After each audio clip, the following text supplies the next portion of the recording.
Buenos días, yo soy el profesor Moisés Sotobajo y este es el curso Análisis Matemático en RN. Hoy es lunes 18 de abril de 2022 y tenemos una sesión de 2 horas que vamos a dedicar a teoría. ¿Vale? ¿Me oyen ahí? ¿En casa? Sí. Bueno, pues vamos allá.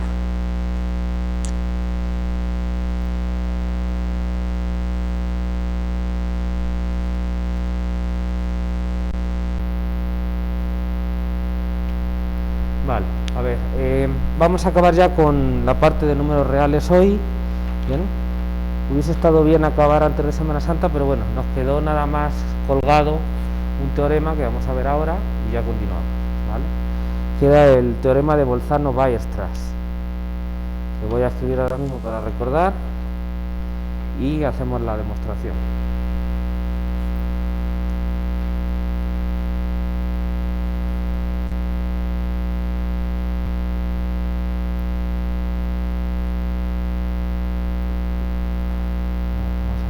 Bien.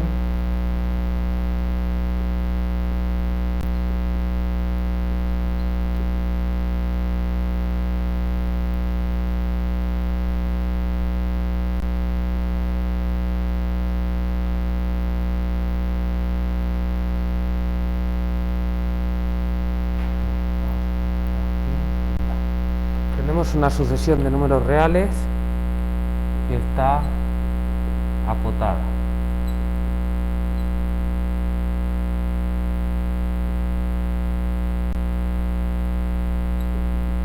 Entonces la conclusión es que tiene una subsucesión convergente.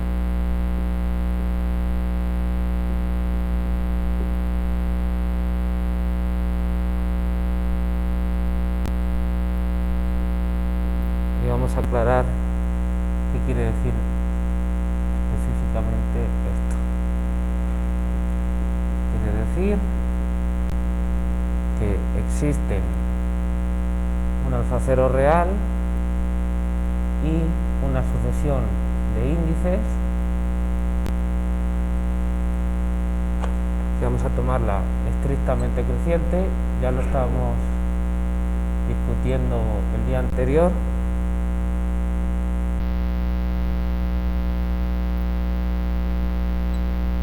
Tal que el límite, quizá la sucesión entera no, pero la subsucesión con estos índices K sub J es convergente. Converge a este alfa cero, ¿vale? Bueno, ¿qué quiere decir que la sucesión está acotada? Pues que está acotada superiormente e inferiormente, ¿no? Es decir, que existe un m que obviamente ha de ser positivo, ¿bien? Lo ponemos así, como estamos escribiendo, tal que los elementos de la sucesión alfa k, todos están acotados por m en valor absoluto. Es decir, yo tengo aquí m y menos m, y entonces todos los puntitos de la sucesión están aquí, por arriba y por abajo. Bueno, entonces lo que estamos diciendo aquí es que si la sucesión está acotada, está encerrada aquí, no puede ir a ningún sitio, pues quizá la sucesión no pueda converger, pues porque tomen el ejemplo menos 1 a la j, ¿no? Menos 1 a la k. No tiene por qué converger, pero sí puedo encontrar algunos términos de la sucesión de manera que sí haya convergencia. Es decir, que como tengo infinitos términos encerrados en un espacio finito, en un intervalo menos mm de longitud finita, necesariamente se tienen que acumular en algún sitio, porque pueden ir escapando unos de otros, pero como tengo infinitos, pues la conclusión, lo que se está diciendo es que en algún momento tiene que haber algunos que se estén acumulando, ¿vale? Eso es lo que dice el teorema de Bolzano-Weierstrass. ¿De acuerdo? A ver, recuerdo que esto causó un poquito de furor. Esto de tomar la sucesión esta de aquí, de los K sub J estrictamente creciente, es para evitar la cosa tonta de decir, Bueno, pues tomo nada más el primero, alfa sub 1, y lo repito infinitamente, y entonces claro que converge. Bueno, eso lo puedes hacer en cualquier sucesión, es algo obvio. Entonces no se trata de eso sería hacer trampa, pero nos daría un resultado tonto que es trivial. Entonces, por eso la tomo estrictamente creciente, para entonces no permitirme repetir. Es decir, yo tengo que tener esto y por lo tanto no se vale repetir. No puedo ir tomando el mismo índice, simplemente por eso. ¿Y por qué creciente? Bueno, pues porque están los naturales. Para abajo no puede ir, solo puede ir para arriba. ¿Vale? Entonces, pero vamos, esto es lo mismo que decir que es una sucesión de números naturales en la que nunca repito términos. Al final es equivalente. ¿Vale? Es que así pues es lo mismo y se ve mejor que lo que está pasando y queda más corto, queda escrito más corto. ¿Vale? ¿Sí se ve el enunciado? Bueno. Bueno, esto ya lo habíamos enunciado antes de irnos de vacaciones. Les dije que pensaran en la demostración. ¿La han traído escrita? A ver, voy a pasar a recoger. Bueno, era broma. ¿Pero alguien se anima? ¿Alguien ha pensado sobre cómo demostrarla?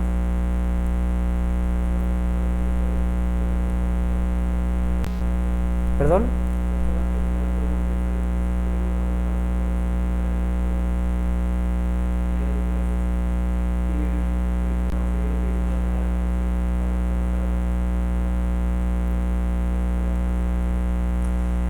Sí, pero el principio de buena ordenación no creo que te ayude mucho con la convergencia. ¿Cómo es obtener la convergencia de la subsucesión?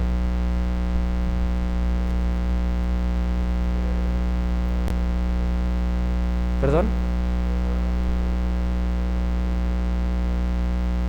No te escucho bien, Jesús.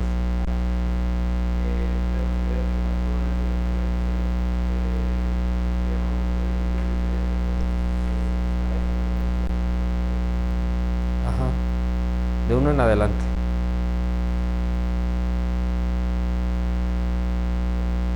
Si el principio, o sea, no te va a dar nada que, según yo, no te va a dar nada que te ayude a ver este límite, porque simplemente pues vas a agarrar elementos, pero ¿con qué criterio? Bueno, con un criterio que estás escogiendo, pero que ese criterio no te va a decir nada sobre la relación, la posición relativa de esos términos. Entonces pues, va a ser imposible que digas que converge, salvo que sea así mucha casualidad, ¿vale? En general no creo que se pueda por ahí, ¿vale? Bueno, ¿alguna otra idea?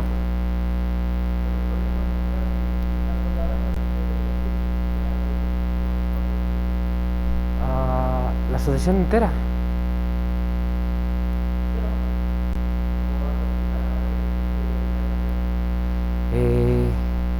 Sí, la idea sería utilizar la completitud, pasando porque algo es de Cauchy para ver que tiene límite, pero la sucesión completa, solo por el hecho de estar acotada, no va a ser de Cauchy. Hay contraejemplos, el que he dicho, menos 1 en la K funciona, ¿vale? Porque no necesitan juntarse. Lo que está diciendo el resultado es lo que dibujé antes de alguna manera, lo que expliqué de palabra. Es que al estar la sucesión acotada, en algún sitio se tienen que estar juntando, concentrando los elementos de la sucesión, ¿vale? Algunos, entonces por eso hablo de una subsucesión, pero en general no vas a poder decir que nada de la sucesión completa, porque es demasiado general, porque una sucesión acotada pues son muchas, entonces no creo que puedas decir nada sobre la convergencia. Sobre alguna subsucesión, sin decir cuál, sí, ¿vale? La idea es decir, si conocen el principio del palomar.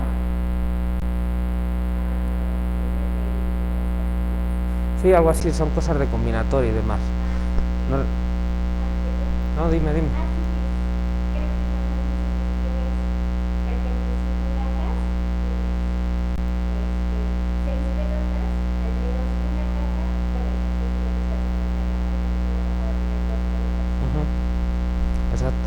Y las versiones infinitas pues te dirían algo así, que si tienes un número finito de cajas, y tienes infinitas pelotas para poner, obviamente en alguna caja tienen que caer infinitas pelotas. Pues es absurdo, porque si en cada una hubiera un número finito de pelotas, pues tendrías un número finito de cajas, cada una con un número finito de pelotas, te da un número finito y tienes infinito.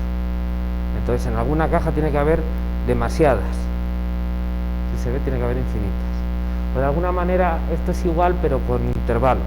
Entonces no es exactamente lo mismo, pero ahí estamos hablando de la idea.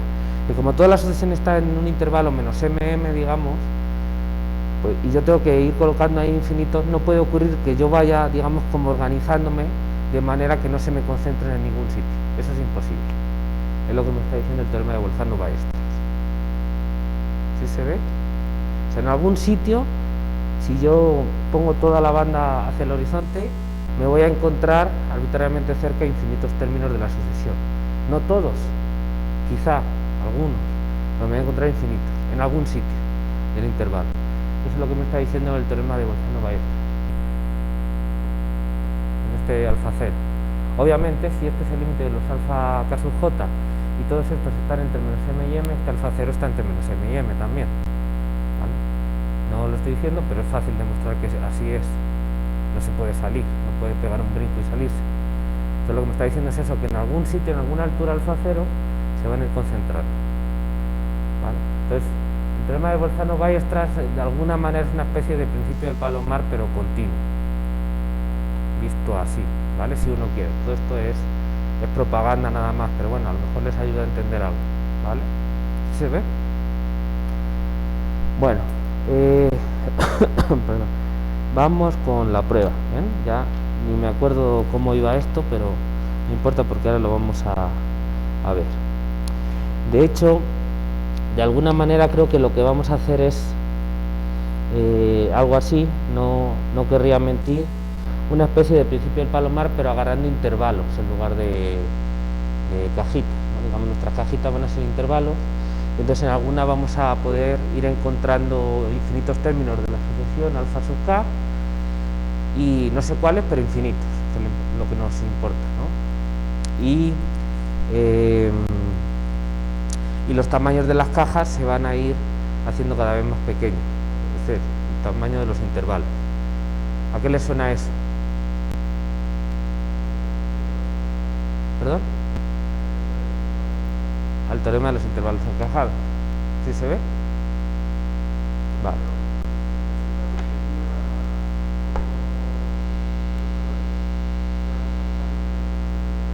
Ajá.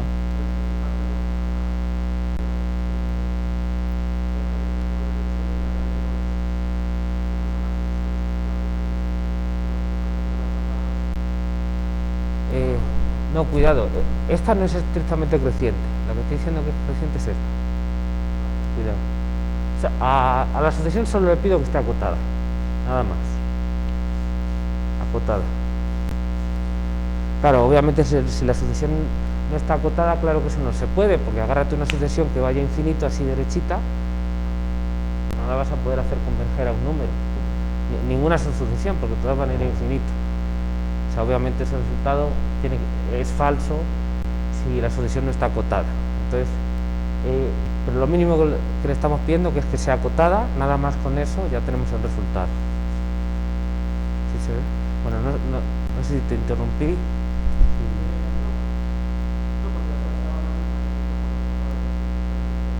Sí, no, lo de estrictamente creciente es esta. Y esta es una que nosotros construimos. Las hipótesis son solo que la sucesión está acotada, nada más. ¿Vale? Ok. Ahora déjame apuntar nombres porque...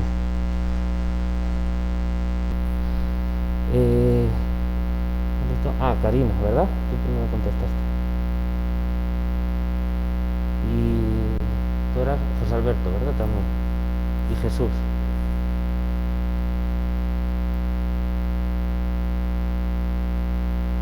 Muy bien.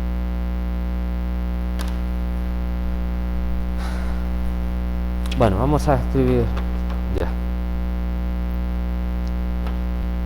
Entonces, demostración sea A el conjunto de los alfa k K en los naturales.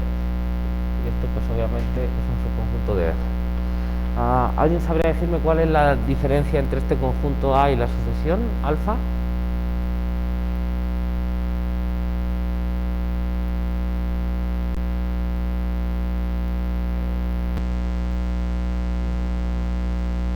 Ajá, exactamente. El conjunto es un conjunto de números reales. Conjunto numerable, lo que quieran, un conjunto de números reales, nada más. Y la sucesión es ese conjunto al cual le hemos dado un orden. Bueno, no es exactamente así, porque puede ser que estemos repitiendo elementos del conjunto. Pues yo puedo agarrar 1, 2, 1, 2, 3, lo que quiera, ¿no? Pues tengo un conjunto de números reales y yo puedo estar repitiéndolos. Entonces en el conjunto, pues estos los pondría solo una vez y ya, no necesito repetirlos, ¿no? Pero en la sucesión yo se puede ir repitiendo.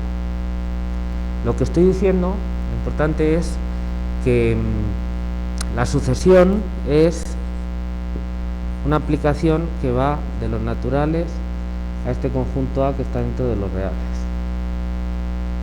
¿Vale? Entonces es un conjunto de números reales que yo he ido aplicando, a cada uno le pongo una etiqueta con un número natural y entonces los tengo ordenaditos. Quizás estoy repitiendo, quizás no, es igual. ¿Se acuerdan? Esto lo comentamos al principio. Esta es la diferencia entre una sucesión y un conjunto numerable. Un conjunto numerable es un conjunto que yo puedo ordenar. Una sucesión es un conjunto que ya he ordenado, independientemente de que repita o no repita. Ahora no me estoy fijando en eso. ¿Sí se ve? Vale.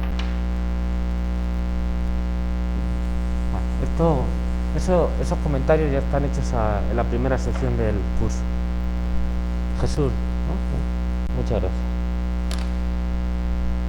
Vale, vamos allá. Bueno, entonces, ¿qué estoy agarrando? El conjunto A. Si quieren verlo, el conjunto A es la imagen de la aplicación que define la sucesión, ¿vale?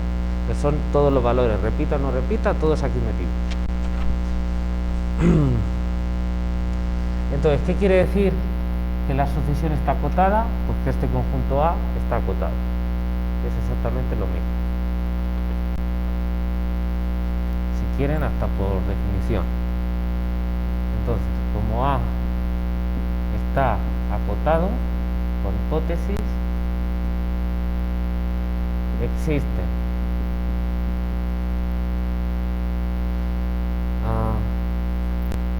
gamma 1 real cota superior de A. Bueno, lo estoy poniendo un poquito más fino que con el menos mm, pero es lo mismo. Y delta sub 1 cota inferior de A.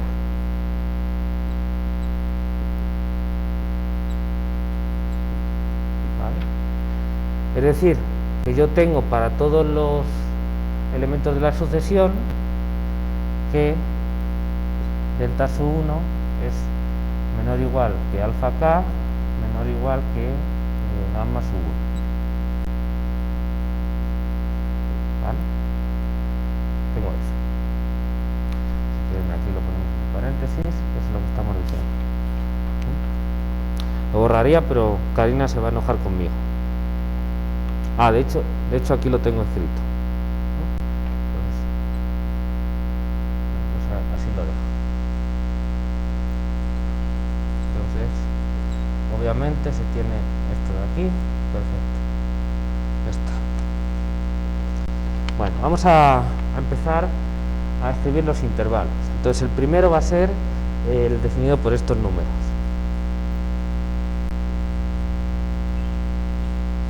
Lo denotamos I sub 1, el intervalo delta 1, gamma 1 cerrado, ¿vale? Porque vamos a aplicar el teorema de los intervalos encajados, entonces tienen que ser intervalos cerrados.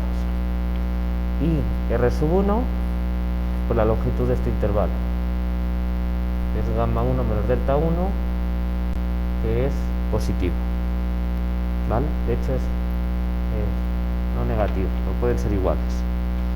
A priori no podría decirlo. ¿Bien? Obviamente, como son cotas superior e inferior, siempre puedo tomar uno más grande que el otro yéndome un poquito a la derecha o a la izquierda. Pero no es igual porque así me sirve. Bueno, ¿sí se ve? ¿Perdón? R sub 1. R sub 1. Es la longitud de este intervalo.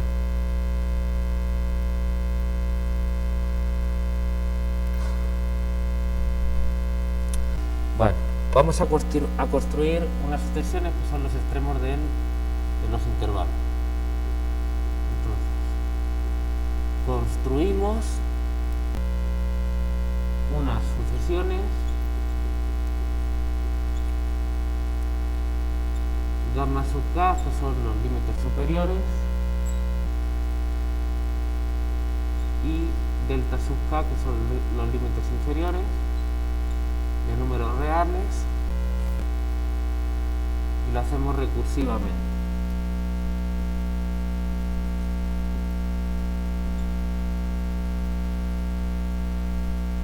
De la manera siguiente.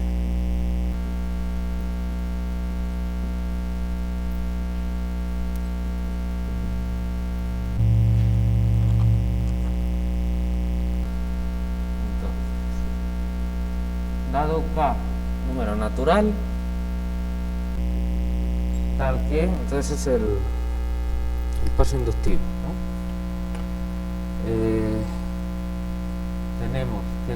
Tenemos construido un delta sub k y un gamma k. Uno es menor o igual que el otro. Si defino r sub k como gamma k menos delta k, obviamente es mayor o igual que 0.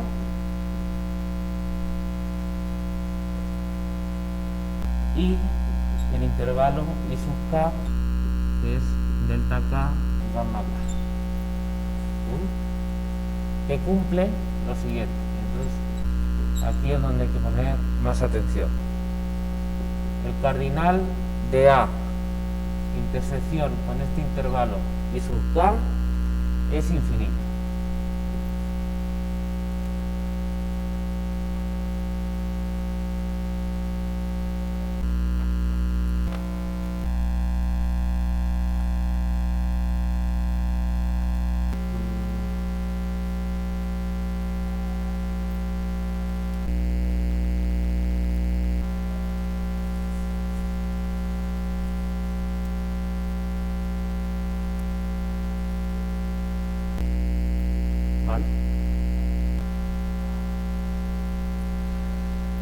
Entonces ahora hay que construir delta k más 1 y gamma k más 1, ¿vale? Bueno, tomamos el punto medio, por tomar alguno, en el intervalo. Entonces definimos I sub k como delta k más gamma k sobre 2, ¿vale? Obviamente es un número real. ¿Hay algo que no se entienda?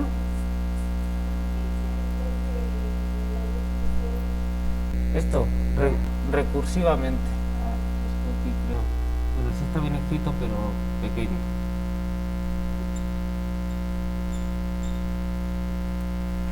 Recursivamente.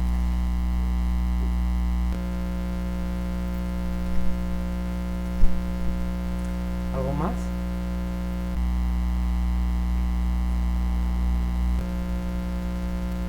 Bueno, entonces, ¿qué creen que vamos a hacer? Les pregunto.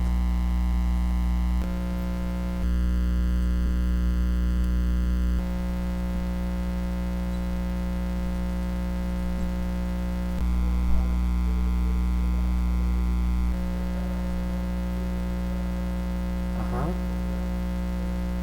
Que cumpla también eso. ¿Y cómo lo vamos a hacer? Aquí esta condición, lo que estábamos diciendo, es muy importante. ¿Por qué? Porque si yo tengo infinitos términos del conjunto A, entonces voy a poder seguir encontrando términos de la sucesión ahí nuevos, ¿vale? De manera que yo pueda construir la subsucesión de manera que se me vayan metiendo en esos intervalos cada vez más chiquitos, concentrados, ¿no? Porque van a ser intervalos encajados, van a estar uno dentro del siguiente, el siguiente dentro del anterior.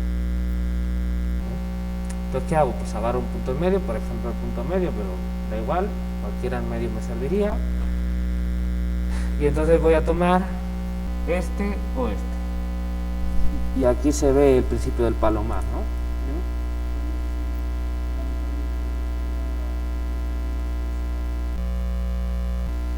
Ok, ¿y cómo puedo saber yo que hay infinitos términos de la sucesión en uno de ellos? Ajá, por esto de aquí. ¿Cómo?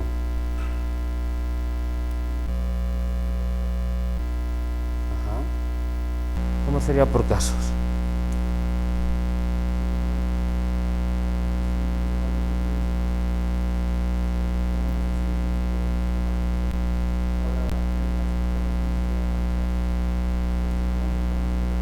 Sí, pero estamos en el caso K y vamos al caso K más 1. O sea, solo hay uno porque pues ya así son todos igual. Pero ¿qué casos habría que tomar?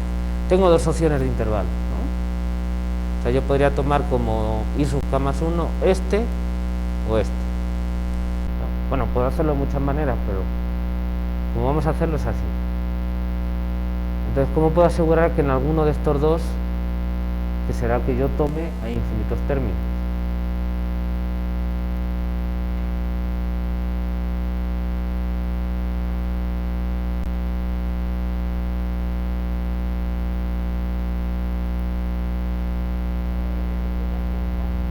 Sí. Este conjunto, este intervalo,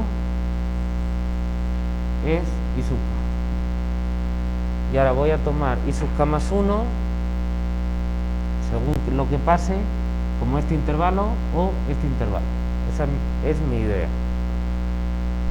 Pero, y lo que quiero es que se cumpla todo esto de aquí. Bueno, todo esto va a ser muy sencillo, ya se imaginarán cómo va. Lo importante es esta condición. Pues yo quiero que esto mismo pase para I sub K más 1, que haya infinitos términos de la sucesión ahí dentro. ¿Cómo puedo saber que en alguno de estos dos hay infinitos términos de la sucesión?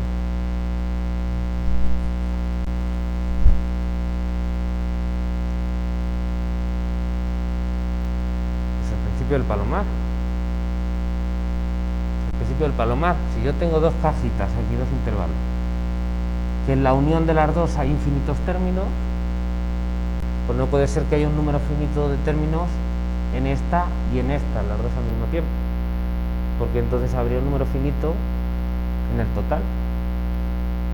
Tan sencillo como eso, no hay más.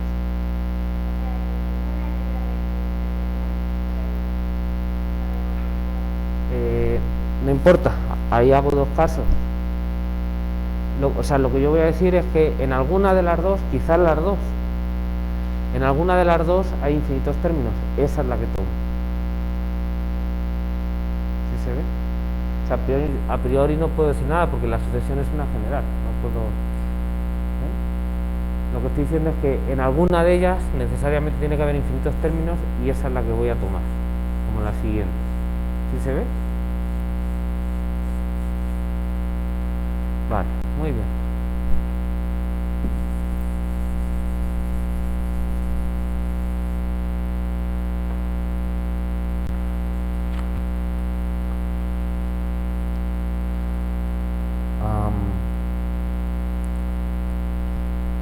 Vamos a ver cómo escribimos esto. Puesto que I sub K es la unión del intervalo delta K psi sub K con el intervalo psi sub K gamma K, es claro que se ha de tener o bien que el cardinal de A intersección con el primer intervalo, el primer subintervalo, es infinito, o el cardinal de A intersección con el segundo intervalo es infinito. ¿Está claro? Simplemente por reducción al absurdo, porque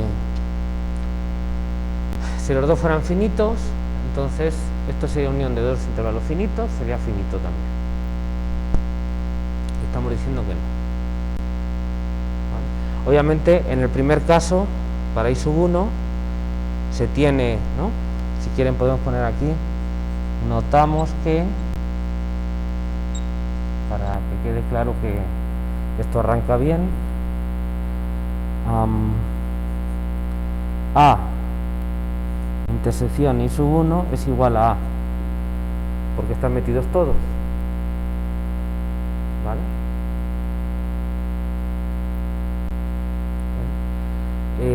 Híjole, me estoy dando cuenta ahora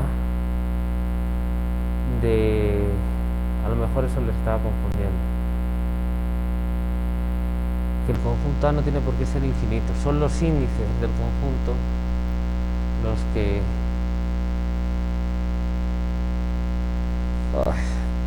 tengo que corregirlo. Bueno, vamos a ver cómo lo corregimos. O sea, la idea está bien, pero está mal escrito, ¿bien? Me acabo de dar cuenta, porque según quién sea la sucesión, A puede ser por ejemplo una sucesión constante y entonces A solo tiene un punto, no tiene por ser infinito. Lo importante es que haya infinitos índices para los cuales el alfa K esté ahí, ¿vale? Entonces lo estaba escribiendo mal. Déjenme corregirlo porque cuando lo escribí no me di cuenta de eso. Bueno, pero no importa porque lo vamos a corregir rápido. A ver, el cardinal.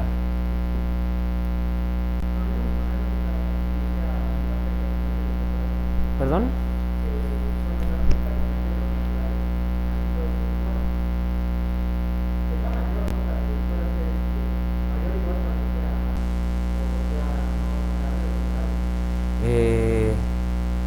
Sí, pero me interesa que sea infinito numerable, porque necesito que aunque yo haya tomado los primeros anteriores, yo ya haya escogido los índices anteriores, K sub J para J desde 1 hasta SK, digamos, ¿no? Saber que siempre puedo encontrar uno más, y entonces para eso con un número finito no me sirve, tienen que ser infinitos. Y bueno, decir que el cardinal es mayor o igual que el numerable es decir lo mismo, eso que es numerable, ¿vale? O sea, eso no te añade, es correcto, pero no te añade nada, ¿vale? Vamos a poner el cardinal de los índices K, ya lo agarré, bueno, voy a poner mu, tales que alfa mu pertenece a i sub K es infinito, vale, ahora sí. Entonces lo que me importa no es el conjunto A, que realmente ya va a dar igual porque me di cuenta de que así no servía. Bueno, no importa. Lo que importa es que el conjunto de índices para los cuales los elementos de la sucesión correspondientes están en ese conjunto, en ese intervalo, son infinitos índices, ¿vale? Entonces esto hay que corregirlo de la misma manera. Vamos a corregirlo ahora mismo. El cardinal del conjunto de los índices tales que alfa mu está en el intervalo delta K si sub K es infinito o el otro.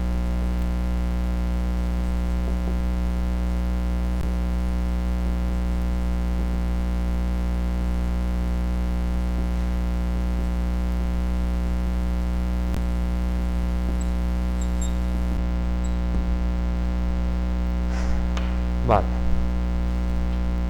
voy a apuntarlo aquí para luego cambiarlo.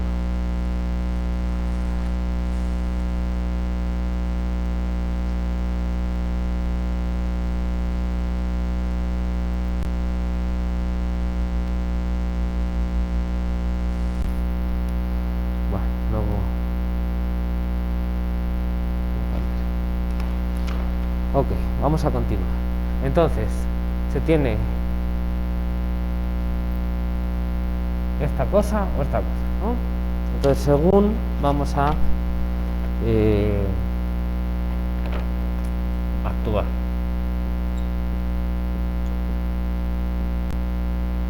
En el primer caso, que quiere decir eso de ahí, voy a ponerlo para que que nadie se confunda.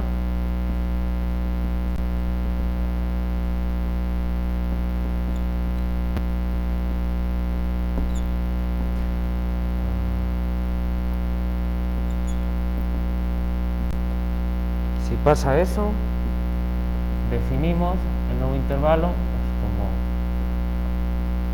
este subintervalo, el primero. Entonces para eso hay que poner delta k más 1 igual a delta k y gamma k más 1 igual a psi sub k. Y ahora, si no se da el primer caso,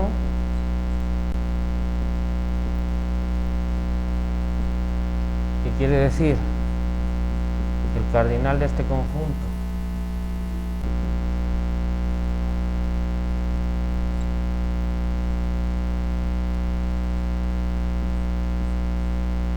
es finito, así, ponerlo, bien, la negación de eso, definimos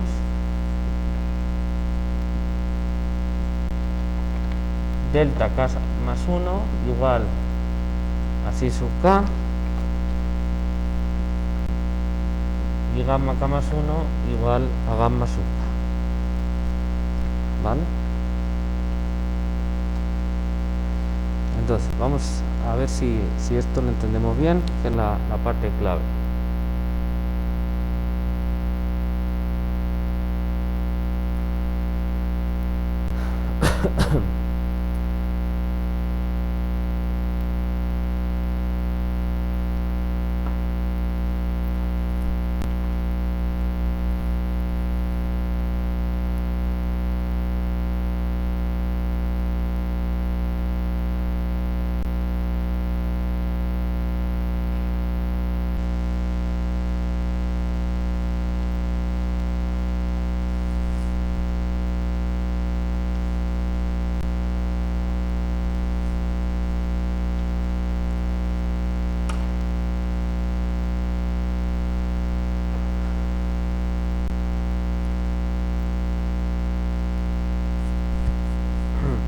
¿En casa nos siguen?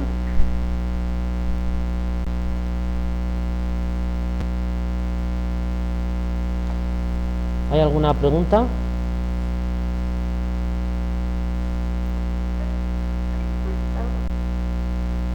El conjunto A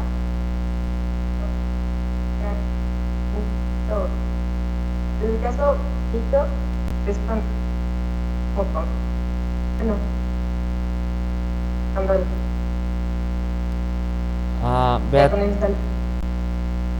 Beatriz, se corta muchísimo y no te puedo entender. A ver, prueba otra vez y si no, mejor escríbelo en el chat. Preguntaba que el conjunto A, cuando dijo que no era finito, era para una sucesión constante. Entonces, en este caso, por el hecho de ser constante, ya sale solito el resultado. Bueno, no te escuché bien, pero lo que estaba diciendo antes es que el conjunto A, la imagen de la sucesión, puede ser finito. De hecho, puede constar de solo un punto, ¿vale? Seguro es no vacío, pero puede ser finito, y ahí está el problema para nosotros, porque como se permite repetir, pues entonces aunque tengamos infinitos términos en la sucesión, pues si repetimos, pues puede salirnos solo un conjunto finito. No sé si eso es lo que preguntabas. Pero sí, pero que con este hecho de que está solo un punto, ya sabemos que converge. Con eso también ya.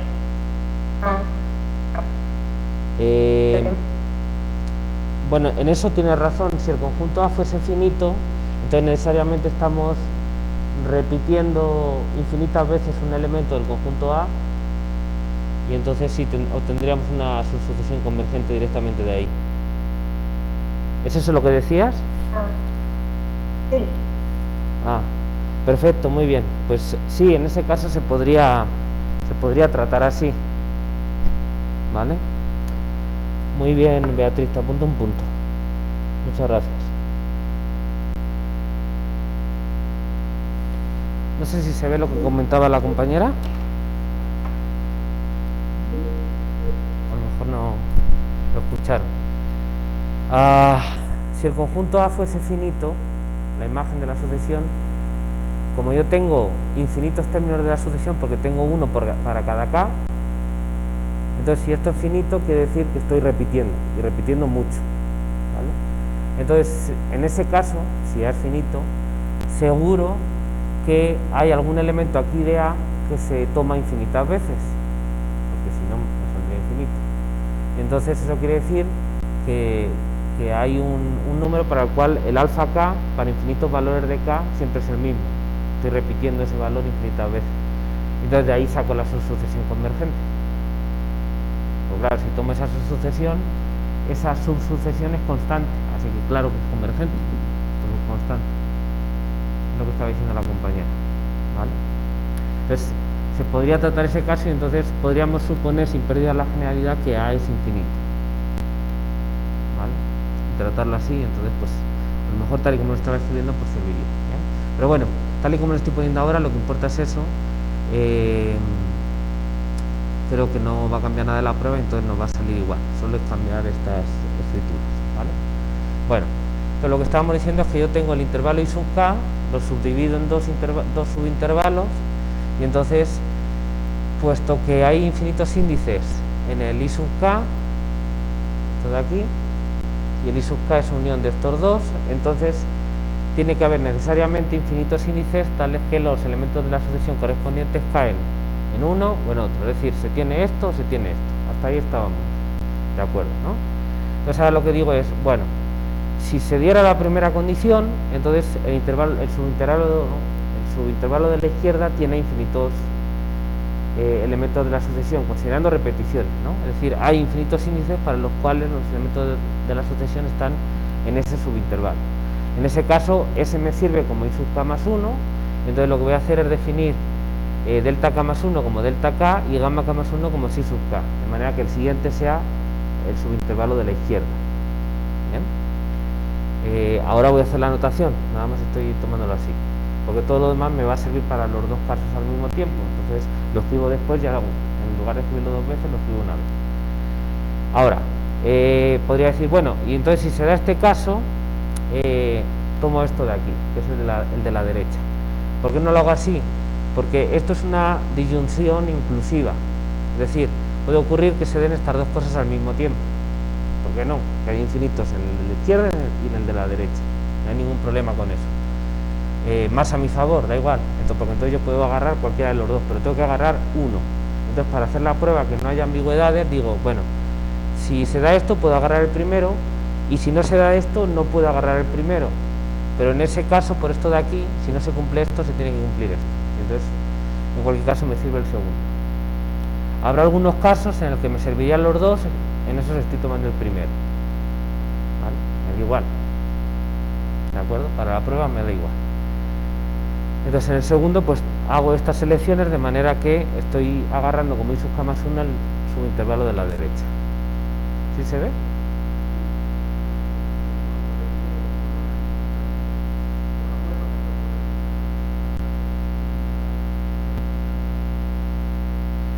A ver, que ocurre infinitas veces el primer caso y entonces esta sucesión se constante. Sí, claro. Claro. Sí, pues tómate una sucesión, qué sé yo, 1 sobre K, por ejemplo, que van a 0. Entonces, depende de cómo agarres las cotas superiores al principio, pues si las agarras como 0 y 1, por ejemplo, pues siempre te va a ir quedando el primero necesariamente, por ejemplo. Bueno, ok, vamos a, en cualquiera de los dos casos,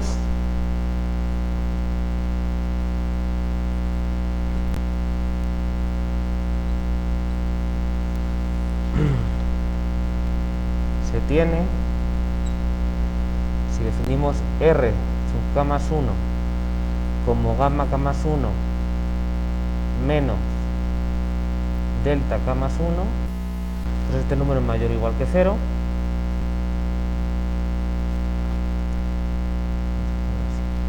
obviamente, no hay nada más que ver cuáles son, entonces siempre se tiene eso. Si además definimos I sub k más 1 como el intervalo delta k más 1, gamma k más 1, ¿bien? Vamos a verificar las hipótesis del teorema de los intervalos encajados para aplicar. Entonces es claro que se tiene que I sub k más 1 está incluido en I sub k, y también que el cardinal del conjunto de índices para los cuales los alfa mu están en ese intervalo es infinito. ¿Vale?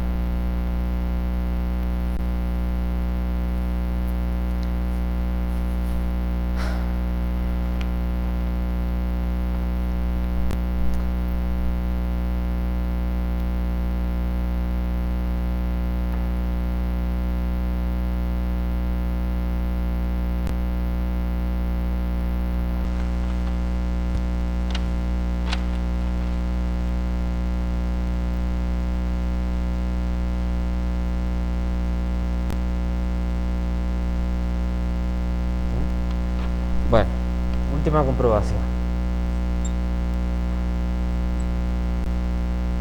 Como R sub k más 1 es igual a R sub k entre 2, esto es para todo k,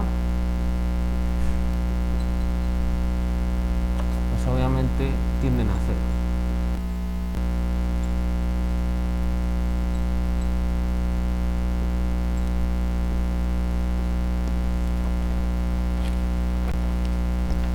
¿Vale? Está claro, estamos partiendo el intervalo en la mitad, entonces pues R sub k es la mitad del anterior, entonces tienen que tender a 0. Bueno, pues ya, ahora aplicamos el teorema de los intervalos encajados. Ya hemos verificado todas las hipótesis.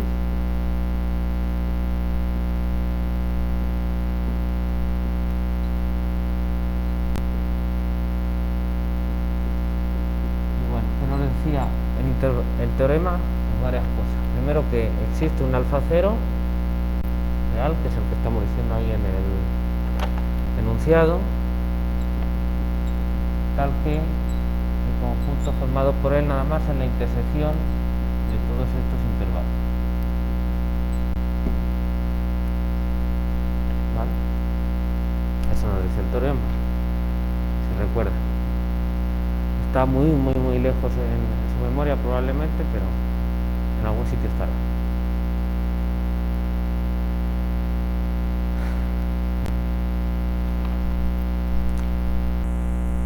Bueno, entonces, a ver, recuerden que estamos viendo resultados similares, equivalentes, si uno quiere molestarse en verlo, al teorema de completitud de los números reales. Ese teorema, recuerden que era un teorema de existencia. Por eso no es raro, es completamente lógico y esperable que este teorema también sea un teorema de existencia, y se ve aquí, ¿vale? Y sobre todo importante es el alfa cero, la subsucesión, bueno, pero que existe este elemento al cual converge una subsucesión. Entonces, pues, fíjense que de alguna manera tiene que aparecer la completitud de los números reales. Entonces está apareciendo de esta manera, utilizando el teorema de los intervalos encajados. Entonces tenemos aquí el punto al cual va a converger la subsucesión, ¿vale? Nada más para que lo noten. Bueno, ¿qué nos queda? Escoger la subsucesión de índices, que es lo que vamos a hacer ahora. Entonces, resulta que para todo J natural,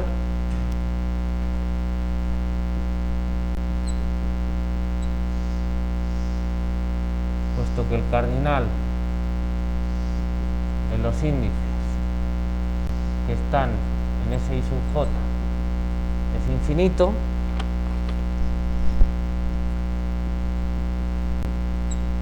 existe un K sub J, número natural, tal que alfa K sub J, alfa sub K sub J está en el conjunto I sub J, o sea, uno de estos. Y eso se puede hacer de manera que K sub J más 1 sea mayor que K sub J para todos J.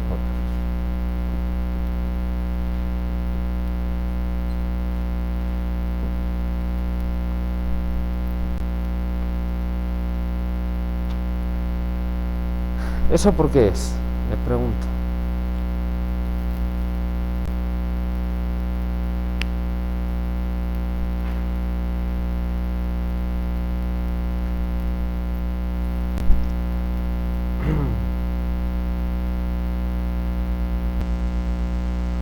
¿Por qué creen que se pueden tomar cumpliendo eso? ¿Sí me oyen en casa? Pisando el cable. Sí.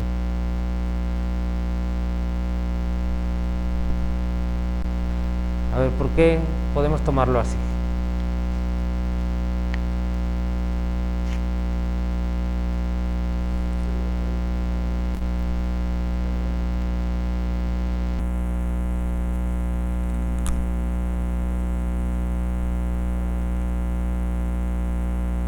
Claro, sí, he puesto que se tiene esto, directamente de ahí sale.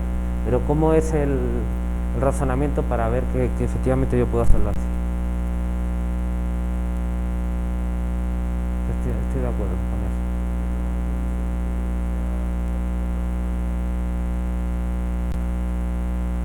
eso. Ajá, sí, porque yo puedo conseguirlo de esta manera.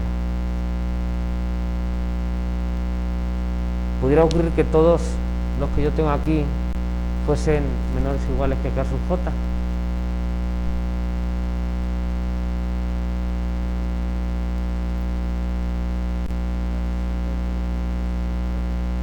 Ajá.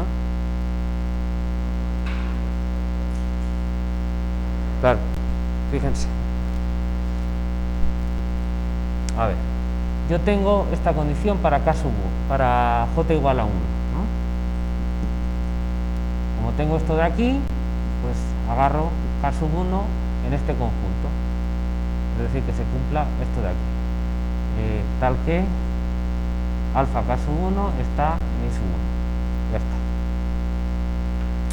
Ahora, J igual a 2. Bueno, yo tengo que agarrar un K sub 2, tal que alfa K sub 2 esté en I sub 2, no importa, hay infinitos que cumplen eso, ¿bien? Y además que K sub 2 sea más grande que K sub 1. Bueno, por muy grande que sea K sub 1, ¿vale?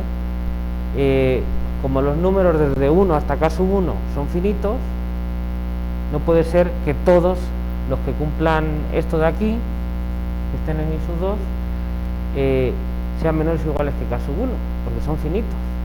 Tiene que haber uno más grande. ¿Sí o no? ¿Vale? O sea, yo tengo el conjunto 1, 2, 3, así hasta K sub 1.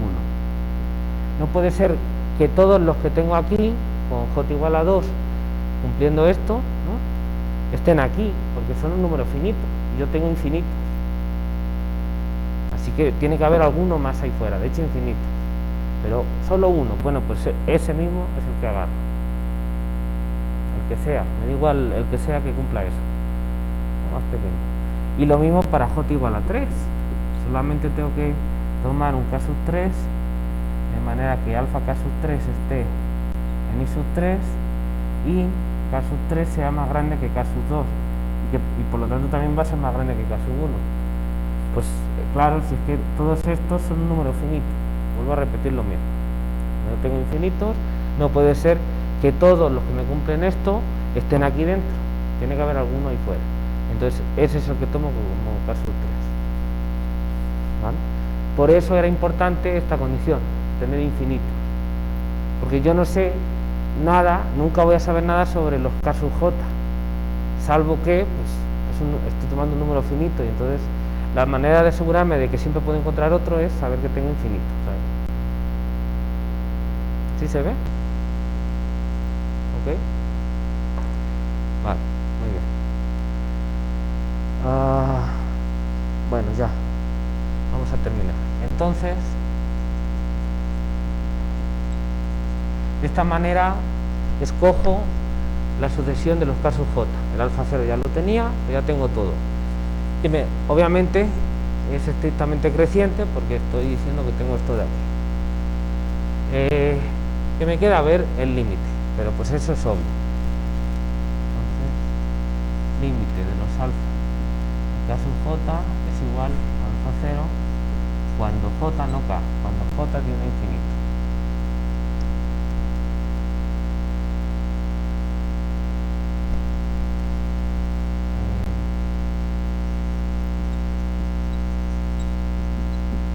Si les pongo esto, ¿les molesta? Entonces el límite de alfa k sub j cuando j tiene infinito es alfa sub 0, claramente. ¿Por qué se tiene ese límite? ¿No? Y ya con esto terminamos. ¿Alguien sabría decirme por qué? Ajá, ¿qué me decía la segunda condición?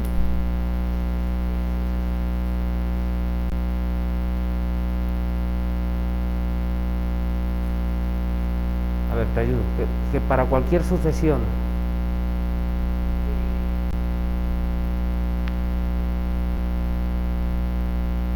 ¿cómo era? A ver, chécalo en las notas. Todos chequenlo en las notas para que recuerden el teorema, ¿no?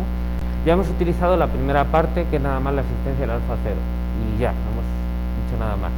Ahora vamos a utilizar la segunda parte del teorema, tenía dos. Entonces lo que nos decía el teorema es que para cualquier sucesión, en este caso lo estamos aplicando con esta, alfa k sub j. Vale, ¿qué es lo que tiene que cumplir esta sucesión?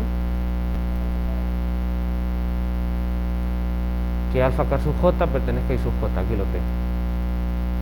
¿Algo más?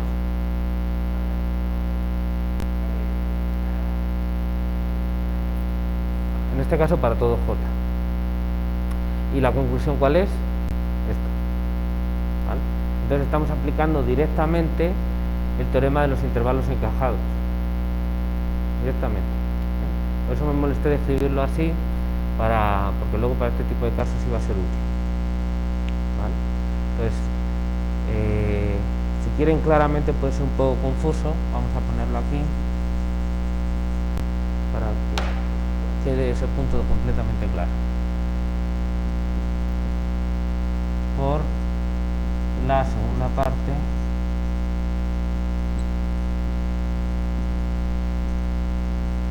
del teorema de los intervalos encajados.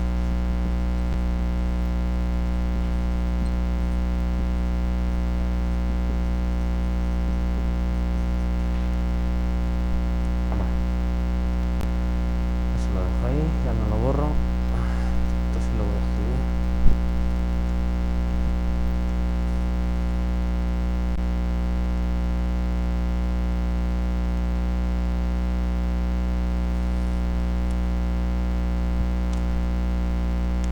Ok, voy a apuntar. A ver, ¿quién me ayudó? No me lo digas, no me lo digas. Ezequiel, ya me lo dijiste. ¿Vale?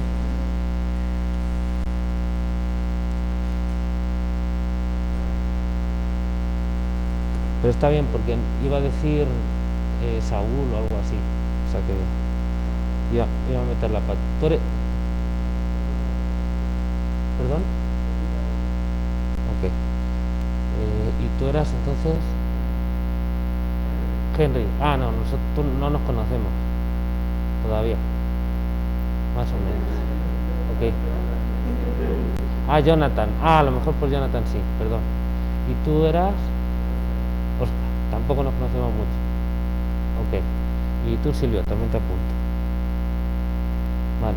¿Y alguien más que haga apuntar? Que se me pasara. Vale, muy bien. Bueno, ¿alguna pregunta más? En casa, si lo han seguido, ¿tienen alguna pregunta?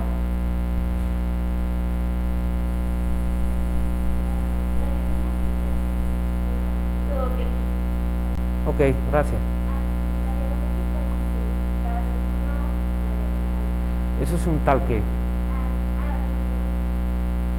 Sí. Es que yo también me relajo y uso símbolos, ¿vale?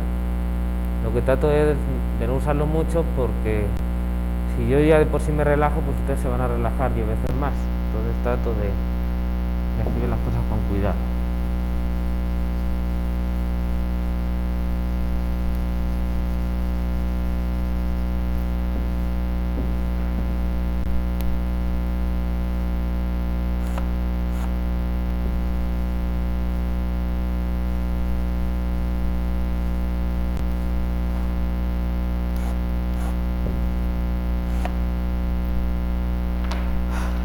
Ok.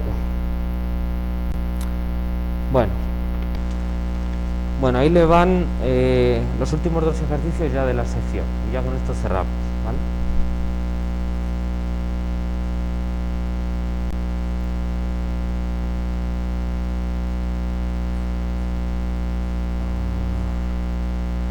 Voy a poner aparte. Bueno, aquí son 2. Si tiene caso ponerlo junto. Demostrar que toda sucesión en R tiene una subsucesión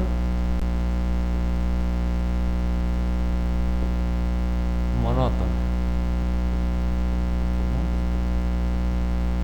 Por monótona quiero decir creciente o decreciente, una de las dos.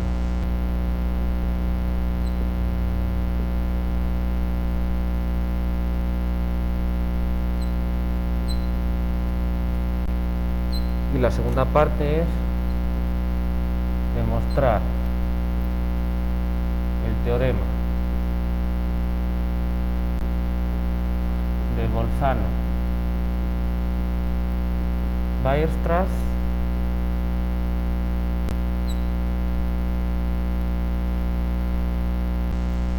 como corolario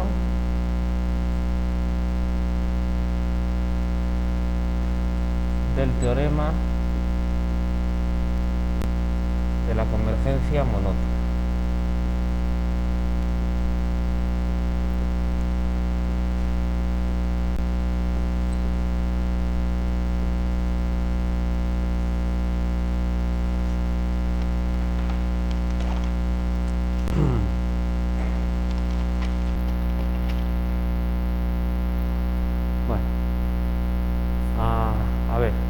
El teorema de la convergencia monótona es un teorema que vimos antes de el último día de clase, antes de las vacaciones, que decía que las sucesiones crecientes y acotadas superiormente o decrecientes y acotadas inferiormente eran convergentes, ¿no?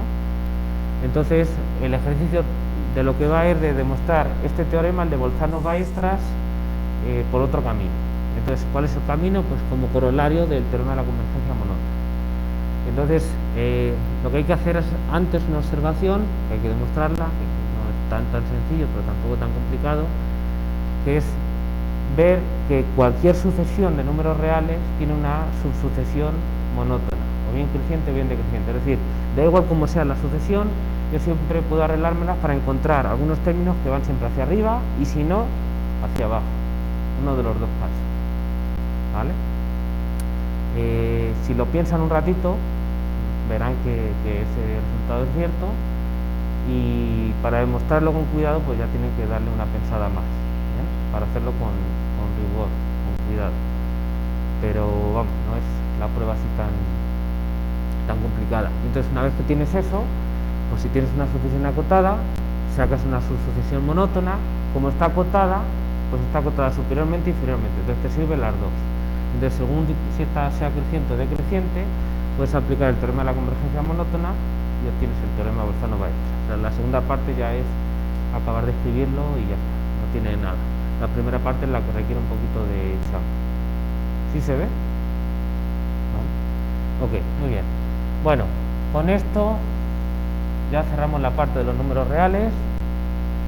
¿Vale? Ya se acabó. Y ahora vamos a empezar con Rn. ¿Vale? Rn va a ser mucho más corto porque casi todo lo que... no hay tantas cosas que decir como con los números reales. Y además de las cosas que vamos a decir, casi todo prácticamente es consecuencia de lo que hemos visto para los números reales. ¿Bien? Nada más es hacer las cosas por componentes y ya, básicamente. Entonces, eso es lo que vamos a hacer ahora. ¿Bien? Entonces, creo que esto lo estaba llamando así. Entonces, voy a poner un título para que tengan algo con que separar. Le vamos a poner estructura básica. Bueno, antes de continuar, ¿hay alguna pregunta, alguna duda? ¿En casa también? ¿Alguna pregunta o alguna duda?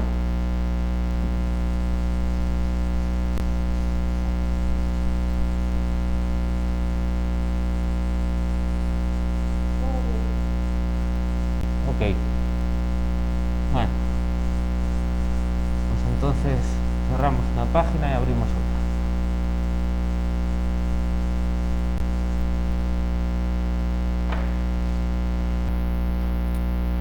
Estructura básica de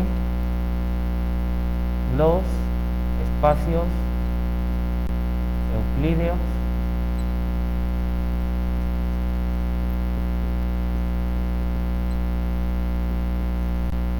Rn.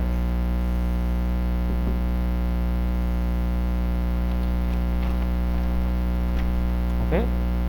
Entonces vamos a analizar la estructura algebraica y topológica de los espacios Rn, pero en concreto una muy concreta que es la estructura euclídea, ¿vale? Porque Rn, pues estructura algebraica, pues básicamente es la misma de interés. Las otras pueden ser más, según no se puede ocurrir darles otras cosas más raras, pero pues serían excentricidades, yo creo, en principio, por lo menos para el análisis matemático. Entonces, la estructura de espacio vectorial que tiene, pues es prácticamente la obvia. Vamos a ver eso primero y después vamos a ver la estructura topológica. ¿Bien? La topología que tenemos ahí, cómo medimos distancias entre puntos y otro tipo de cosas. Entonces, ahí sí uno puede poner distintas topologías, distintas distancias que pueden ser y son interesantes según lo que uno vaya a hacer. Nosotros nos vamos a fijar en la más natural, se puede decir eso de manera histórica, al menos la más natural, que es la estructura euclídea, con la distancia euclídea, ¿de acuerdo? Pues nada más eso es lo que vamos a mirar. Ya si alguien de ustedes hace el curso de análisis matemático en espacios métricos, o no sé, algún otro, pues es posible ahí que vea otras estructuras topológicas del espacio Rn, ¿vale? Entonces es Rn, pero ya no es el espacio euclídeo, porque la palabra euclídeo está muy ligado a cómo medimos distancias entre puntos, con el teorema de Pitágoras y todo ese rollo. Entonces ahora nosotros solo vamos a hacer eso. Entonces, bueno, a ver, antes de empezar, todo lo que hicimos para los números reales, definir la suma, el producto, el orden, todo eso, le ponía un subíndice para contrastarlo con las operaciones con sucesiones y demás para la construcción. Vale, muy bien.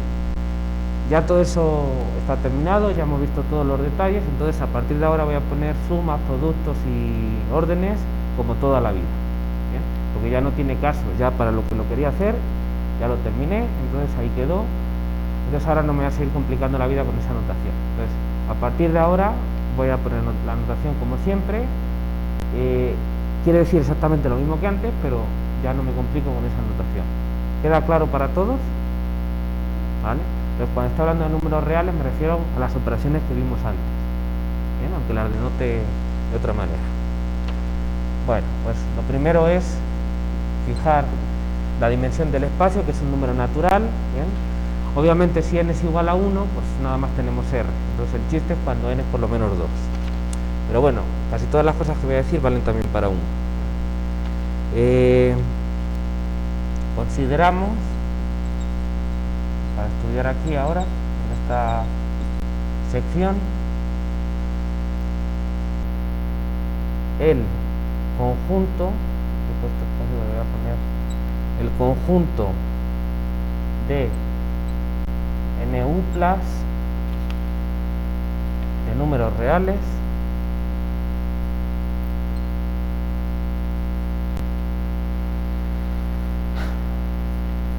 Rn, que esto por definición quiere decir R, producto cartesiano consigo mismo n veces, ¿vale? Lo que pasa es que esto queda bastante feo, entonces se pone así, que es el conjunto de NU+ ordenadas, ¿no? X1 hasta Xn, tengo n de ellas, están ordenadas, yo me fijo quién es la primera, quién es la segunda, quién es la enésima, donde xi está en R, cuando i se mueve desde 1 hasta n, ¿no? Obviamente entero. Bueno, pues eso, lo sabemos de sobra. Vamos con primero la estructura algebraica de Rn. Bien, entonces en Rn tenemos dos operaciones básicas: la suma de NU+ y el producto por escalares. Vamos a ver la primera.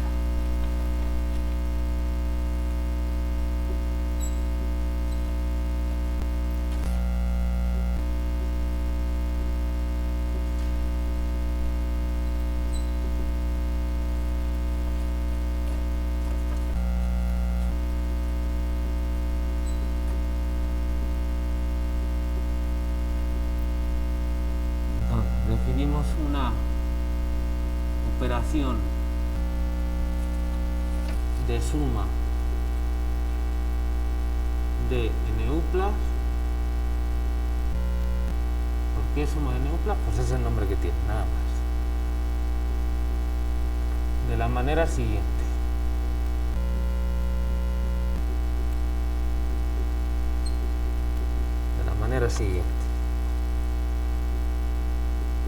Si X, un vector de Rn con coordenadas xi y desde 1 hasta n, y Y, otro vector de Rn con coordenadas y sub i y desde 1 hasta n, vectores de Rn, se define el vector suma x más y. No voy a poner aquí ningún simbolito. La suma de vectores, pues nada más vamos a tener esta. Entonces, por el contexto, si estos son vectores, esto tiene que significar lo que voy a escribir aquí y no hay ninguna otra opción. Es un vector de Rn cuya componente iésima es la suma de las componentes ies. Esto lo saben de sobra ustedes. Y es un elemento de Rn, ¿vale?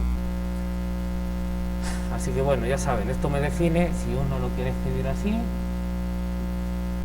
puede querer escribirlo o no, una operación suma que va de Rn por Rn a Rn y que a una pareja de vectores xy los manda a el vector x más y.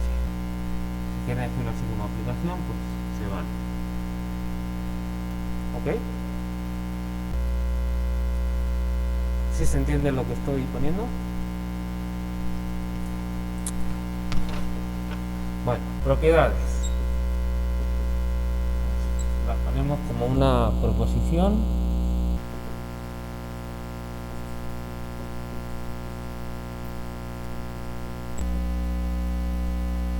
La operación de suma de NU+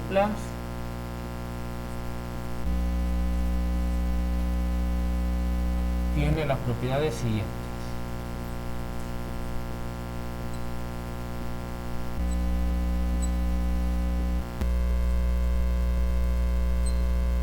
Tiene las propiedades siguientes. Esta que le voy a poner así. ¿sí? Rn1, y si quieren un nombre se lo ponemos, es la asociatividad de la suma de NU.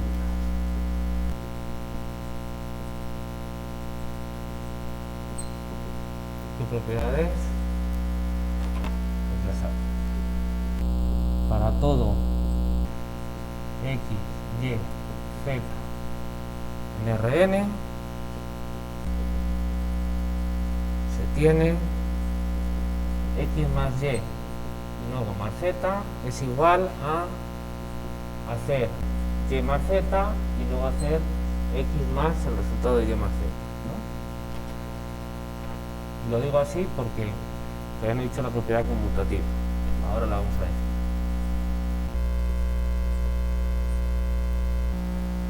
Rn2, conmutatividad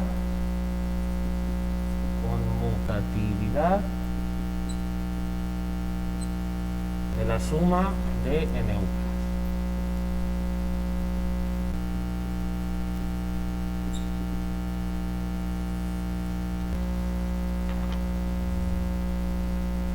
Para todo XY en Rn se tiene X más Y es igual a Y más X, ¿vale? Estos son NU+, no se olviden.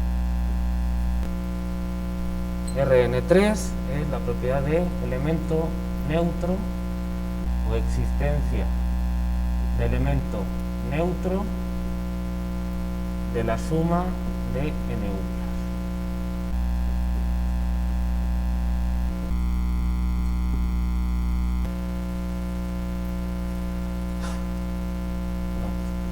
Existe un elemento X en Rn llamado 0, el 0 de las NU+, y denotado X igual a 0, y 0 con esa rayita dentro,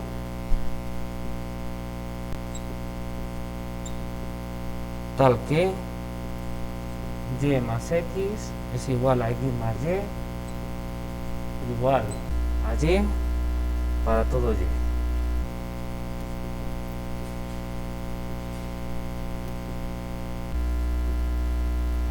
Bien. Antes, en la sección anterior, estábamos denotando con este símbolo del 0 con una rayita al 0 de los reales, ¿vale? Ahora ya el 0 de los reales lo voy a poner como un 0 normal, una bolita, y entonces este va a ser el 0 de los vectores, ¿de acuerdo? Bien. Lo mismo para el 1. Bien. El 1 de los reales ya es el 1 sin rayitas, sin nada. Propiedad Rn4. Elemento opuesto.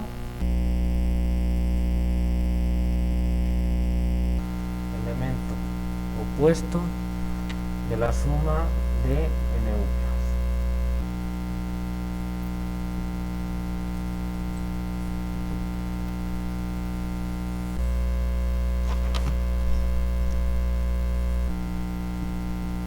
Entonces, para todo X en Rn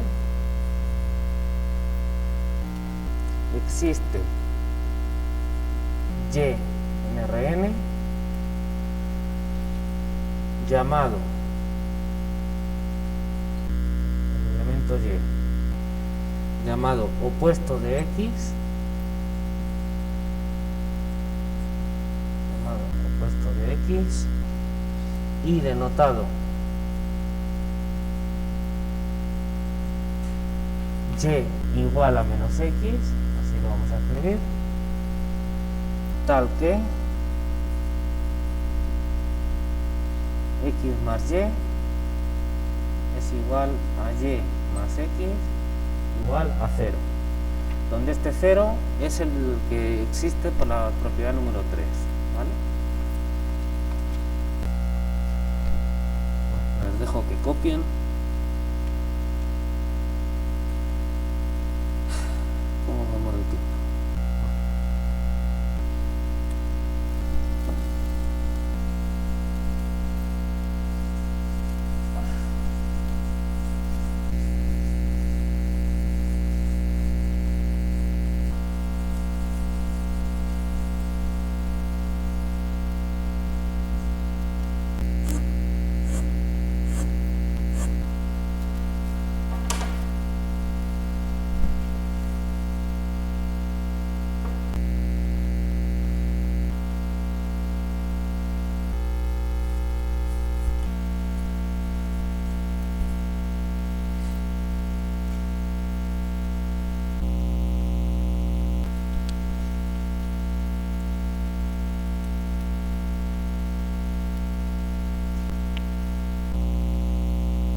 estas son las propiedades básicas de la suma.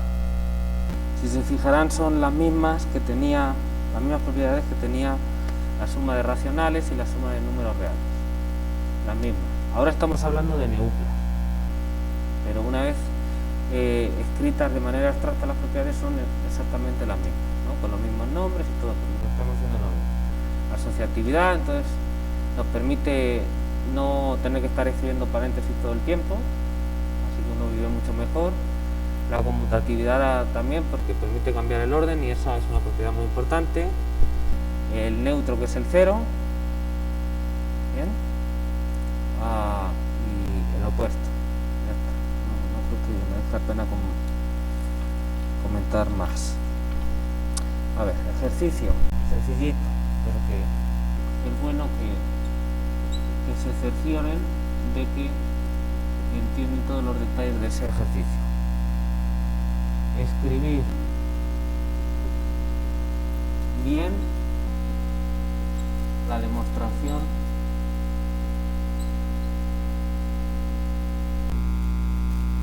de la proposición anterior.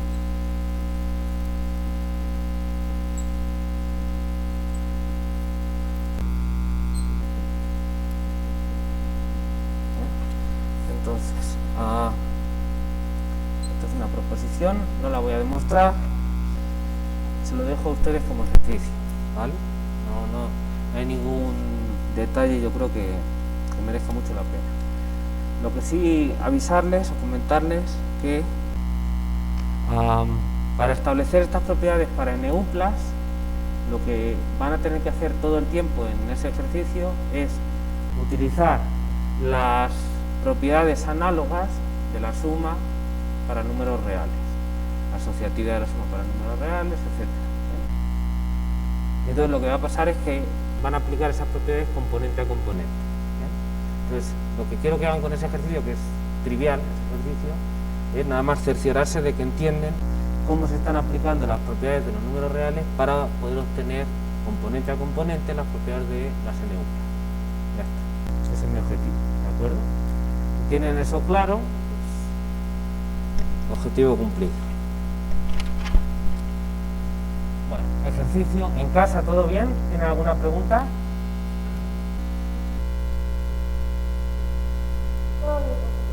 Ok. Bueno, otro ejercicio. Comprobar que x con coordenada xy en Rn con x sub i igual a 0, este es el 0 de los reales para todos los índices y es el elemento neutro.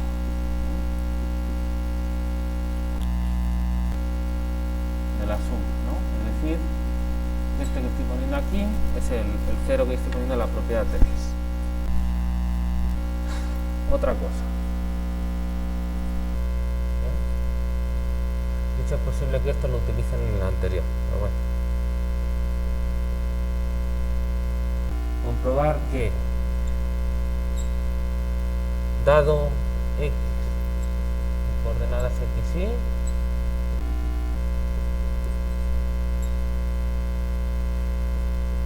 el elemento opuesto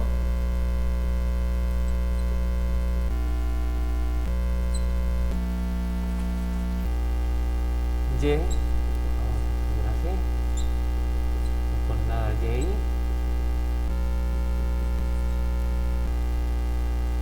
de x viene dado por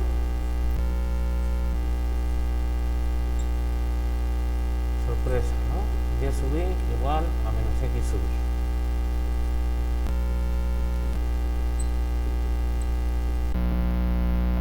Entonces se utiliza la propiedad correspondiente de los números reales. Quizá utilicen esto para demostrar 3 y 4, pero no tienen por qué, porque tampoco tienen por qué decir quién es, simplemente que existe uno. según como lo escriban, lo utilizarán o no. Bueno, no importa mucho. Observación.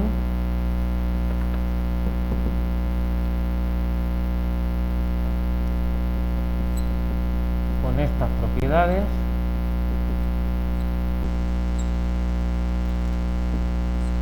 el conjunto formado por Rn con esta operación de suma es un grupo conmutativo.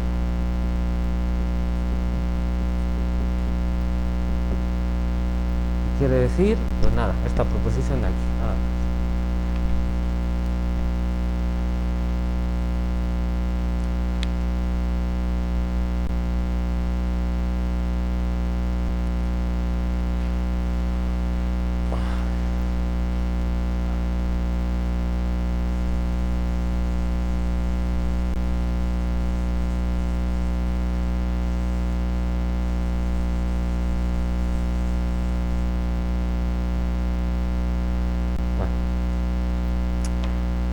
¿Alguna pregunta?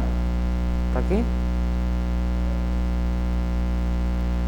Bueno, fíjense que aquí ya casi lo borro, pero bueno, aquí consideramos el conjunto de neuplas de números reales, Rn, esto de aquí, ¿bien? Pero fíjense que utilicé la palabra conjunto, ¿bien? No dije espacio, dije conjunto, ¿bien? Puede ser bastante sutil, pero aviso para que lo tengan en cuenta, para que lo piensen. Cuando en matemáticas se utiliza la palabra espacio, normalmente nos referimos a un conjunto en el que se tienen ciertas relaciones entre los elementos que les hacen tener una riqueza de propiedades mayor. Uno empieza a hablar de propiedades, entonces empiezan a pasar cosas y uno puede empezar a demostrar teoremas. Pero normalmente en ese caso se habla de espacio, ¿vale? Por eso aquí solo dije conjunto y no espacio, porque aquí nada más estaba considerando el puro conjunto. Ahora estamos construyendo la estructura que nos va a permitir hablar de que este conjunto, con esa estructura, se convierte en un espacio de cierto tipo. Un espacio vectorial, un espacio métrico, etc. ¿Bien? Bueno, entonces en este momento solo considerado como conjunto, ya hemos definido una operación suma, ahora vamos a definir otra operación y entonces ya va a empezar a tener riqueza. ¿Qué quiere decir riqueza? Porque los elementos que están aquí son solo neuplas, son cosas y ya, cosas, nada más. No, es como que no se relacionan entre ellos. Simplemente un conjunto es cuáles están, cuáles no están dentro y ya. Ahora las vamos a poder sumar, las vamos a poder multiplicar con escalares, entonces vamos a empezar a decir teoremas sobre ello, ¿vale? Sí se ve la diferencia, el matiz entre conjunto y espacio. ¿Vale? Muy bien. Más allá de las palabras, que no es tan importante, sí que entiendan el significado y la profundidad de eso. ¿Bien? Bueno, pues ya tenemos una operación de suma con la cual Rn, si lo consideras además del conjunto con esta aplicación suma, esta de aquí, como tiene estas propiedades, pues es un grupo conmutativo. Entonces ya tienes ahí ciertos resultados. Si abren un libro de álgebra que hable de teoría de grupos, pues ahí verán todas las cosas que le pasan a esos elementos, ¿no? Por ejemplo, qué sé yo, uno puede demostrar los resultados que vimos cuando los números racionales y cuando los números reales, que se deducen nada más que de la suma, pues aquí son ciertos, porque si se deducen nada más que de esta lista de 4 propiedades, pues de la misma manera, con estas otras 4 propiedades que son completamente análogas, pues se deducirán. Por ejemplo, qué sé yo, ¿quién es el opuesto del 0? Pues es el mismo, ¿no? Eso uno no lo tiene que poner como axioma, lo puede demostrar, es bien sencillo. Qué sé yo, no sé qué otro tipo de cosas, ahora mismo no me acuerdo bien. Cosas como que el opuesto del opuesto de alguien es ese alguien, por ejemplo, qué sé yo, otras cosas. Porque si yo tengo x es igual a y más z, eso es lo mismo que decir que x es igual que y, vamos a poner por ejemplo, y es igual a x z, ¿no? A ver, ¿lo estoy escribiendo bien? Sí, paso z restante. Lo cual quiere decir que y es igual a x más la suma del opuesto de z, ¿vale? Esto normalmente no se escribe, esto es una explicación de cómo se interpreta esto de aquí, ¿ok? Ahora poner neublas, pero es exactamente lo mismo que con los otros. Bueno, y ese tipo de resultados que solo tiene que ver con esta lista, ¿ok? Esa es la ventaja de la generalización en matemáticas. Quizá en este caso pues no es muy vistoso porque todo esto es prácticamente obvio, sobre todo porque uno está muy acostumbrado a ello, pero en otros casos, pues con otras operaciones más raras o en otras aplicaciones, pues tiene más interés. Bueno, eso con respecto a la suma. Vamos a definir ahora la operación de producto por escalares. ¿Alguna pregunta hasta aquí?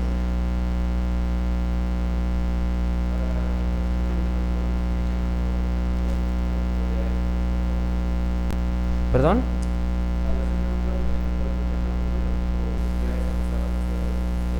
No, yo eso no lo he visto en ningún sitio. Yo creo que ya sería demasiado. El decir que es un número o que no es, pues está complicado. Pero no sé. Supongo que quizá tenga que ver con esas operaciones que uno quiere, pues, pero tampoco, porque bueno, con esas operaciones de suma y producto. Los enteros tienes esas operaciones, también pueden multiplicar, pero claro, obviamente no tienes esas propiedades. No sé, yo creo que ya empieza uno a hacer filosofía, yo creo. A lo mejor se puede escribir bien, yo ahora mismo no sabría decirte. Pero yo lo que sí es que yo no lo he visto nunca escribir así como número, ¿no? Son neuplas. Ya tienen otra estructura, por ejemplo, la geometría que tienen es mucho más compleja. Pero tampoco eso te resuelve el problema, porque los números complejos, pues si todo el mundo, bueno, a día de hoy la mayoría de la gente diría que sí se aceptan como números, y sí tiene una geometría más compleja porque es básicamente el plano, ¿no? Entonces pues tampoco por ahí. Entonces, no sabría decirte, pero vamos, yo no lo llamaría números, no, tampoco lo he visto en ningún sitio y tampoco veo ningún motivo que me incline a ello, ¿vale? Ok, muy bien. Vamos con la operación de producto de neuplas.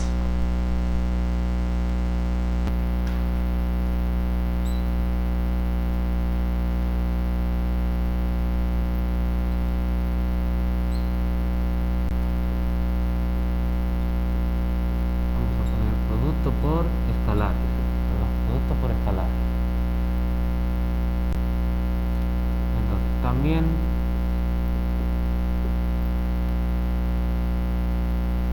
se define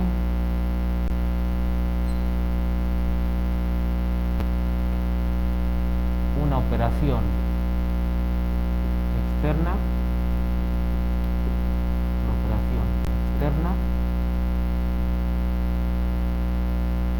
en Rn llamada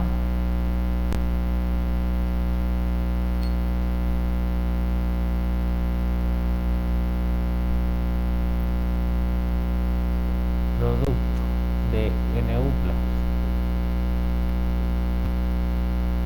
por escalares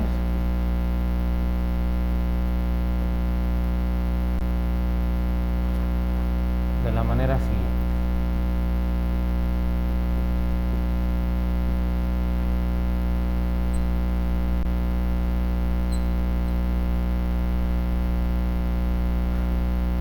Si x es un vector con coordenadas x, y alfa es un número real, se define el producto de alfa por x como el vector de Rn cuya componente iésima es el producto de los números reales alfa y x sub i, y esto para ir desde 1 hasta n, y esto es un elemento de Rn también. Ya está. ¿Okay? Si quieren uno puede escribir esto como algo así, simplemente esa parte. Una aplicación que va de R por Rn a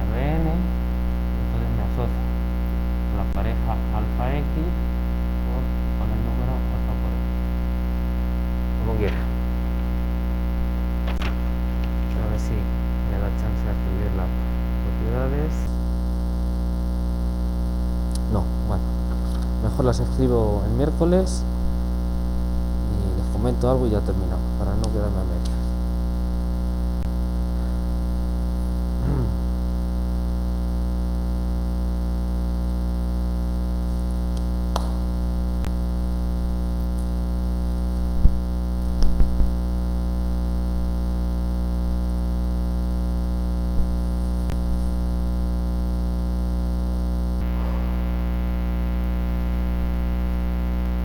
¿En casa me oyen? ¿Tienen alguna pregunta?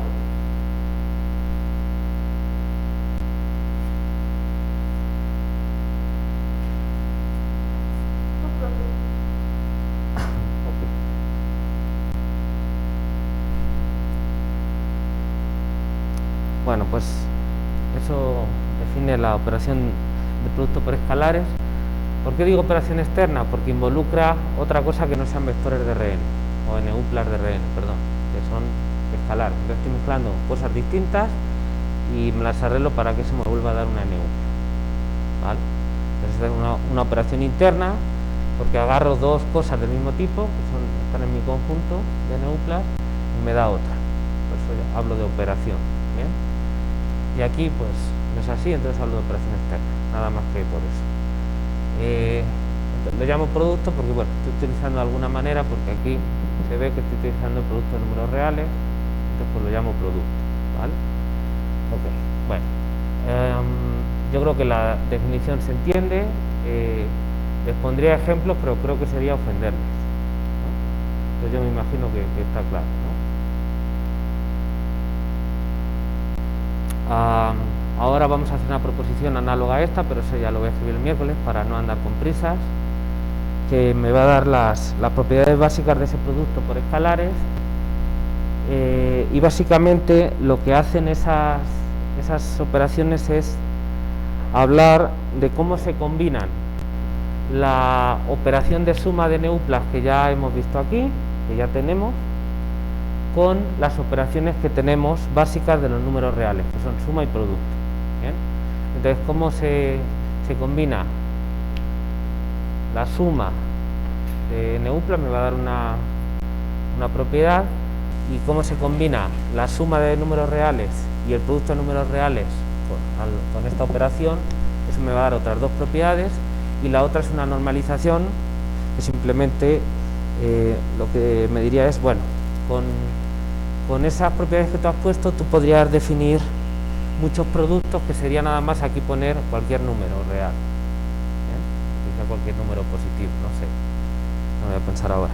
Entonces, para determinar, digamos, esa de manera unívoca por propiedades, que esta, digamos, es la única que me va a cumplir eso, aunque no se esté diciendo, pues falta una normalización, y la normalización es decir que si yo multiplico el número 1 por cualquier vector, me da el mismo vector, ¿eh? Porque podría hacer la trampa de decir alfa por x resulta que es 2 alfa x o cosas así, y a lo mejor eso tendría, no lo sé, o tendría propiedades parecidas. Entonces, bueno, se le suele añadir, el caso es que se le suele añadir esa normalización, que es decir, 1 por x es igual a x, ¿no? Con x es una neupla. Y entonces con eso pues ya tenemos la estructura algebraica de espacio vectorial completa, ¿no? Entonces el espacio Rn de neuplas con esa suma y este producto por escalares. ¿Ven? Los escalares son los números reales con los que estoy multiplicando, ¿no? Se les llama escalares, no sé por qué, obviamente tendrá que ver con la palabra escala. Lo que estás haciendo es reescalar vectores, ¿no? Supongo que por eso.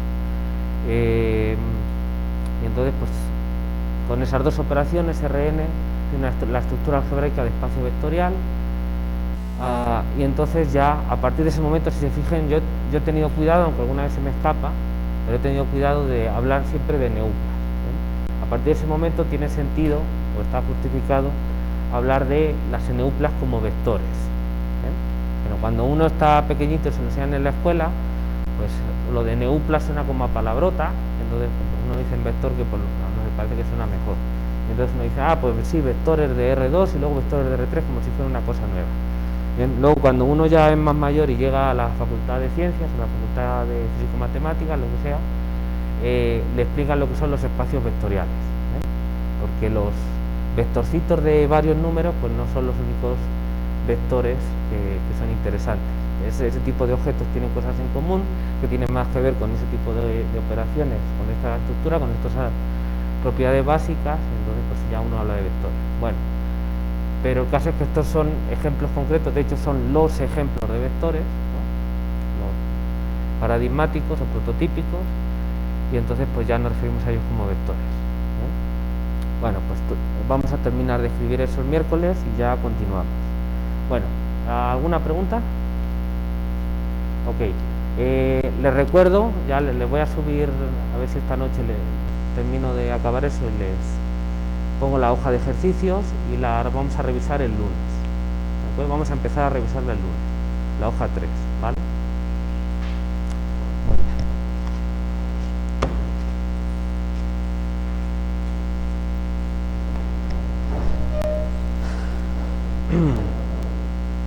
¿En casa tienen alguna pregunta?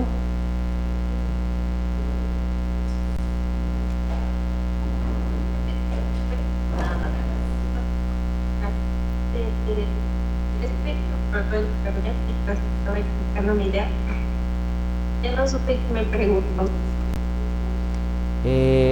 No te oigo nada, se corta mucho. ¿Lo podrías escribir en el chat, Beatriz? Es que se corta muchísimo, disculpa. Hasta luego.